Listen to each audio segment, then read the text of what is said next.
Welcome to Space Nexus. Please subscribe and hit the bell icon for more breaking updates. Good evening, and welcome to a special report that could shape the future of Asia's seas. Tonight we dive into a story that's making waves across the region. A David and Goliath struggle unfolding on the high seas, where the fate of nations and the rules of international order are being tested. The Philippines, a vibrant nation of more than 7,000 islands, has just unveiled a bold new maritime map. This isn't just a cartographic update, it's a direct challenge to China's sweeping claims over the South China Sea, a move that's sending ripples through diplomatic circles worldwide. This act is far more than drawing lines on paper. It's a powerful declaration of national rights, a stand for sovereignty, and a pushback against years of mounting pressure and intimidation from a much larger neighbor. The South China Sea is not just a local concern, it's a vital artery for global trade, carrying trillions of dollars worth of goods each year. It's also a flashpoint for military posturing, where the world's superpowers test each other's resolve. For years, China has asserted dominance here, using its controversial 9-dash line to lay claim to vast stretches of sea, often at the expense of its neighbors' rights and livelihoods. Now the Philippines is fighting back, invoking international law and enacting its new Maritime Zones Act to draw its own boundaries, seeking recognition and respect from the global community. This bold move forces the world to reconsider who truly owns these contested waters, and what happens when a smaller nation stands up and says, "Enough is enough," demanding its place at the table. In the coming moments, we'll break down what this new map means, why it matters for the Philippines and beyond, and how it impacts everyone, from powerful governments to the local fishermen whose lives depend on these waters. Stay with us as we unravel the story behind the line drawn in the water. Why now? Why is the Philippines unveiling a new map at this moment, and what does it hope to achieve? The Philippines wants to turn legal victory into reality. For years, the country has faced challenges asserting its rights in the South China Sea, despite a landmark legal win. In 2016, an international tribunal invalidated China's 9-dash line, affirming the Philippines' rights within its 200 nautical mile exclusive economic zone, or EEZ. This ruling was a major diplomatic milestone, but it didn't automatically change the situation on the ground, or on the water. China rejected the ruling, and little changed on the water. Tensions continued, with Chinese vessels still present in areas the Philippines considers its own. Manila's new map is a strategic answer, codifying the tribunal's decision into national law. By putting these boundaries on paper, the Philippines is making its claims visible and official. It's a way of saying, "This is our territory, and here are the boundaries." The map is both a legal document and a statement of intent, showing the world where the Philippines stands. The map shifts the narrative from disputed to legally defined Philippine waters. It's a move to clarify, not just for Filipinos, but for the international community, what the country believes is rightfully its own. An EEZ gives a country exclusive rights to resources like fish, oil, and gas. These resources are vital for the nation's economy and food security, making the map more than just lines. It's about livelihoods. China's claims cut through the EEZs of several countries, but the Philippine map simply illustrates what's already granted under international law. It's a visual reminder of the rules everyone agreed to. For Filipinos, it's a symbol of sovereignty. For the world, a clear reference point. The map is a tool for diplomacy, education, and national pride. It empowers the Philippine Coast Guard to patrol these waters as their own, giving them a mandate to protect what the country claims. It's a line in the water and a line in the sand. The new map is a declaration. The Philippines is ready to defend its rights, both on paper and at sea. To understand today's tensions, we need to look back. The South China Sea has long been a hub for trade and fishing, but exclusive national control is a modern concept. Multiple countries claim islands and reefs, but China's claim is vast. First drawn as an 11-dash line in 1947, now 9 dashes, covering 90% of the sea. China cites historical rights, but the discovery of oil, gas, and rich fisheries has raised the stakes. Scarborough Shoal, just 125 nautical miles from Luzon, became a flashpoint in 2012 when China took control after a standoff. Filipino fishermen lost access to traditional grounds, prompting Manila to seek international arbitration. The dispute is now about economic survival, energy security, and national pride. This history set the stage for today's legal and maritime battles. At the heart of the conflict is a clash of laws.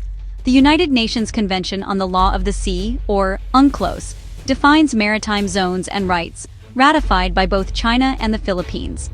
UNCLOS says maritime rights come from coastlines, not history. The 2016 tribunal affirmed the Philippines' EEZ, dismissing China's historic claims. China, however, insists its 9-dash line is based on centuries-old rights, not UNCLOS. Beijing presents ancient maps and records as evidence, arguing UNCLOS can't override pre-existing sovereignty. This is why China rejects the tribunal's authority, calling it a territorial issue, not a maritime one. The world sees a legal dispute. China sees a historical one. The 2016 ruling declared China's artificial islands illegal and denied their ability to generate new EEZs. Yet China enforces its claims with ships and Coast Guard, ignoring international law. The legal and physical battles continue side by side. China's response to the new Philippine map has been swift and assertive. In November 2024, China declared new baselines around Scarborough Shoal, treating it as sovereign territory, directly violating the 2016 ruling. The Philippines protested, but China escalated its presence, leading to more dangerous confrontations at sea. Philippine ships have faced water cannons and aggressive maneuvers from Chinese vessels. China has also named dozens of features in the South China Sea, reinforcing its claims through cartographic warfare. These actions are designed to intimidate and assert control, but stop short of open conflict.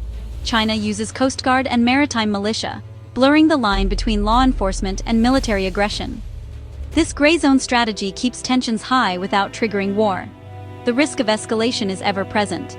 Tensions peaked with the arrival of China Coast Guard ship 5901, the Monster. At 12,000 tons, it's the world's largest Coast Guard cutter, patrolling close to the Philippine mainland. Its presence is a show of force, meant to intimidate and demonstrate China's reach. The Philippine Coast Guard, outmatched in size, responded by shadowing the vessel and documenting the incursion. This standoff highlights the asymmetry: China's overwhelming hardware versus the Philippines' resolve and reliance on international law.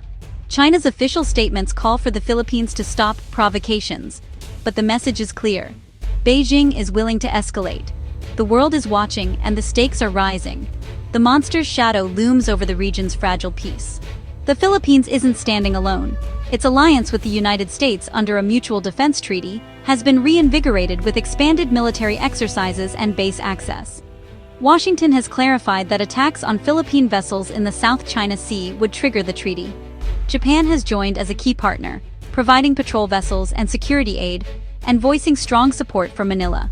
Australia, Canada, and even some ASEAN members like Indonesia are increasing cooperation and rejecting China's expansive claims. These alliances provide the Philippines with training, intelligence, and diplomatic backing. Every act of Chinese coercion is now a global issue, not just a bilateral one. This collective security posture is Manila's main deterrent. The dispute has become a test of the rules-based international order. The world's response will shape the region's future. For ordinary Filipinos, the dispute is personal. Fishermen who once thrived in the West Philippine Sea now face danger, harassment, and shrinking catches. Many families are pushed deeper into poverty as they lose access to traditional fishing grounds. Chinese overfishing and island building have devastated coral reefs, threatening the entire marine ecosystem. The environmental and economic toll is immense, fueling national indignation and public pressure on the government. For these communities, the fight is about survival, not just sovereignty. The human cost keeps this issue at the top of the national agenda. The South China Sea dispute is a defining moment for the 21st century, shaping not only regional dynamics but also the global order. These waters, rich in resources and vital for international trade, have become a flashpoint where history, ambition, and law collide. The Philippines' new map is a bold stand for a rules-based order, challenging China to respect international law. By asserting its claims, the Philippines is not just defending its own sovereignty, but also sending a message to the world about the importance of upholding international agreements. China's response, deploying massive ships and ignoring legal rulings, signals a long, tense standoff ahead. The presence of these vessels is a show of strength, but also a reminder of the risks that come with unresolved disputes. The risk of miscalculation is high. A single incident could spiral into crisis, drawing in global powers. Every maneuver at sea is watched closely, as even a minor clash could escalate into a much larger conflict.